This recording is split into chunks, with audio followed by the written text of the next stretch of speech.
సానియా మిర్జా మీదికెళ్ళి మిజైళ్ళు పోతుంటే దిక్కు లేక ఇండియాకి ఉరుకొచ్చింది పిల్లల్ని పట్టుకొని. కానీ ఆమె చెప్పేది ఏంటిది తెలుసా?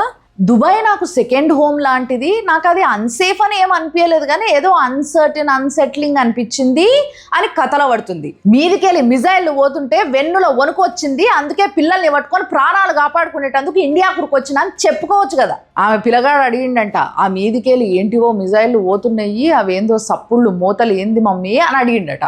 అడిగేసరికి ఆన్సర్ చెప్పుకోలేని పరిస్థితిలో ఇడుకురుకొచ్చిందంట. ఇప్పుడు ఈమెలాగా ఇంకా కొంతమంది వెనక్కి వస్తున్నారు. వెనక్కి వచ్చి సారే జహాసే అచ్చా హిందుస్థాన్ అమారా అని అంటున్నారు, వందే మాతరం అంటున్నారు, భూమిని ముద్దు పెట్టుకుంటున్నారు, హిందుస్థాన్ జిందాబాద్ అంటున్నారు.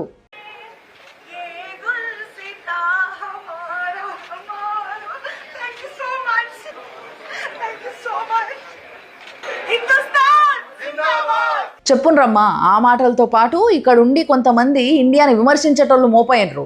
వాళ్ళకి చెప్పుండ్రి, బయట దేశాలన్నీ చూసొచ్చినాం మేము, ఇండియా చాలా సేఫ్ అని చెప్పుండ్రి.